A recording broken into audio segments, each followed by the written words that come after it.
Hello friends, and welcome to the first episode of the Hoptastic Beer Review. I'm your host, William, the Carolina Brew Man, Denton, and as you can hear and see, I am outside in my yard right now enjoying the last few days of summer. Neighbors are out cutting their lawns for the last couple of times. The cicadas are singing or screaming or yelling or whatever the last few songs of the summer, and soon all the kids will be back in school and everyone will be sad. But to be honest with you, I'm actually kind of happy because I'm much more of a fall person. I mean, just look at me. I'm not built for warm weather, but also because, in my opinion, the fall and early winter, it's the best time for craft beer, for the craft beer industry. And that's because a lot of the breweries, especially your local craft breweries, come out with their tastiest brews in the fall, and I guess traditionally the Oktoberfest season. And for someone like me who tends to drink stronger beers and darker beers, it's like early Christmas. It's just generally the most wonderful time of the year. So I'm not too terribly sad to see the dog days of summer, get behind us. And that's why for today's episode, we're going to talk about one of my favorite styles of beers, and that would be the Scotch Ale or Scottish Ale. And there's a important caveat about those two types of Scottish ales that we'll discuss later, but they all kind of fall in the general English ale, brown ale genre, so to speak, beer classification. And a lot of people have some misconceptions about Scottish ales, about are they really strong, a lot of alcohol. And believe it or not, if you get a good traditional Scottish ale, it's comparable to a traditional ale. Clocks in right around 5 to 6% ABV. So for today we're going to clear up some of those misconceptions, and we're going to talk about actually one of the best Scottish ales that you can get outside of Scotland, and it's made right here. So without further ado, let's go check it out.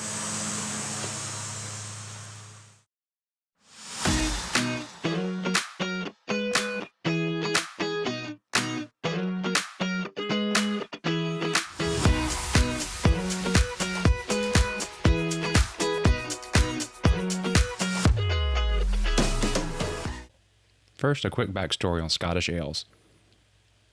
They first appeared outside of Edinburgh in the 18th century as a way to deal with low hop supply, so everything was malt forward, but there were different types of Scottish ales that were exported or even consumed in Scotland.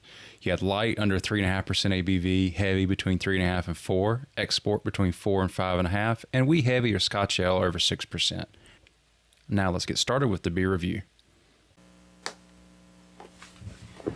All right, we are back inside enjoying the air conditioning because even though it is September, it is still very warm here in eastern North Carolina. So we're going to do the review here in the comfort of my living room. So as you have already figured out, we are going to be featuring a Scottish ale, and it's brewed right here in North Carolina, and it's Southern Pines, Malty by nature, one of my favorites. There's a couple of other Scottish and Scotch ales that I absolutely adore, but this is probably right there on the top of my list of ones that you can easily find in a grocery store or a bottle shop. And we should note that it is actually a Scottish export ale because, as you saw on the intro, all that is determined by the ABV, and this one clocks in at right at 5.1 ABV. So right there where it needs to be considered a Scottish export ale. And let's see here, the IBUs are 18. I mean, like we said, the hallmark of a good Scottish or Scotch ale is that it is low when it comes to the hop content, and that has to do historically with hop supplies in the 18th century in Scotland when these ales really came about, because you have to remember these basically are a variation on the British pale ale, British brown ale, and that class what they call strong ales that developed out of the fact that the beers became malt centric since they didn't have a lot of hops available. And then as the popularity grew, so did the ABV.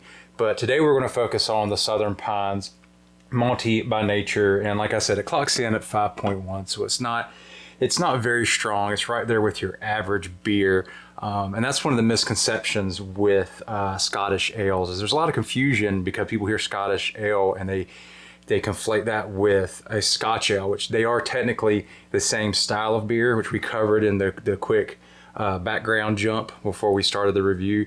But there is a significant difference when it comes to ABV, because while a Scottish Ale is anywhere between 3 to 5.5% ABV, a Scotch Ale is going to almost always clock in above 6% ABV. And ABV, by the way, for those of you who may just be joining us and not really understanding a lot about craft beer, is simply just alcohol by volume. It's the percentage of alcohol in the beer. Your average beer runs anywhere between 3.5 to 5.5%. Anything really above that, you start to get into what we consider stronger ales or stronger beers. You have a lot of stouts that clock in at 10, 11.5%. Some of the ones, the barrel aged stouts, can clock in around 12, 13.5%, especially around the holidays. Those are really popular and some of my personal favorites, but you got to go easy on them. And they're pretty tough to drink in the warm weather. So that's why, as the fall comes around, these darker beers are becoming popular again. And that's when a lot of your local breweries start to release these stronger beers. But as far as Scottish Ale, it's always going to be probably right around 4 or 5%. Scotch Ale, usually well above that 6%. Most of the Scotch Ales that I enjoy are usually at least 7%, sometimes 8%. And there are some really good Scotch Ales, dedicated Scotch Ales. As a matter of fact, one of my favorites is Lost Colony Brewery in Manio and Nag's Head. They have an excellent Scotch Ale. I believe it's called Kill Double. But that'll be one of the next ones we review, because I'm heading to Manio soon for vacation. So anyway, so stay tuned for that. But today we're going to be talking about the Southern Pines Malty by Nature. And for those of you who love can art, this is probably one of my favorite cans to collect. Pretty cool there. Old man on the farm wearing his chains. Pretty neat. Malty by Nature. So let me go ahead and pour a sample here in my trusty Goat Island sample glass. 1 second. There we go. It's beautiful. Nice and fresh right out of the fridge. And pour just a little bit in there. It's going to foam all up. Look at that. Beautiful color. It's one of the things about these malt-centric beers is the color's fantastic. Let's just take a look at that. That's beautiful. Very good color. Very dark amber, almost red. Reminds me very similar to like an Irish red ale. Get a little closer there. There we go. Very nice, beautiful color. Very good head. The head retention on this is amazing, and it has a lot to do with because of how the sugar content and again how much malt is actually involved, especially roasted malt, to give it that sweet yet kind of sharp flavor that's so central to a Scottish ale. Definitely malt forward on the aroma. Roasted notes, yeah, wonderful. Oh, absolutely wonderful. And just the right temperature. I wouldn't serve this as cold as you would a typical, say, an American beer or an IPA. You definitely want to serve this a little bit on the warmer side just because of the sweetness, but not too warm, not as warm as a traditional stout or strong ale or anything like that. You're going to want this to be probably 45 to 48 degrees is what I would serve it at personally. And it is so delicious. So my hop rating out of 5 hops, 5 hops. Absolutely 5 out of 5 hops. This is something you can pretty much find in any grocery store, especially here in North Carolina, also, or any other or a bottle shop such as Goat Island Bottle Shop. My personal favorite. So check them out too at the Rocky Mount Mills in Rocky Mount, North Carolina. They usually keep it in stock. And if they don't, they can get it for you. But yeah, this is just one of the really good Scottish ales that you can get pretty much anywhere. And that's what I like to focus on when it comes to these reviews. Is there's going to be some exotic beers that we're going to try. Hold on, I gotta have another sip. So good. There's going to be other rare and interesting beers that we try. But my main focus is I want to try things that are both good and easy to get, because it doesn't matter if it's really good and you can't get it. What's the point? And there are some beers that are really hard to get your hands on, and a lot of them are seasonal. And even though they're seasonal and they claim that they're everywhere, there's a few beers that I love that I have to travel well out of town to be able to find. And that's just part of living in a rural area here in eastern North Carolina. You got to drive to some of the bigger cities, but there's also times where I've had to drive out of state to find beers. Yes, North Carolina beers that are brewed right here in my home state. I've had to drive elsewhere to go and buy them. I don't know, distribution's really weird. I don't understand how it works. I've run into some of my favorite North Carolina beers at beer festivals, say in Virginia and South Carolina, but then I can't get my hands on them here in Eastern North Carolina. So I'm trying to avoid all that by featuring beers that you can easily get at a grocery store, your favorite bottle shop, Rocky Mountain Mills, places like that.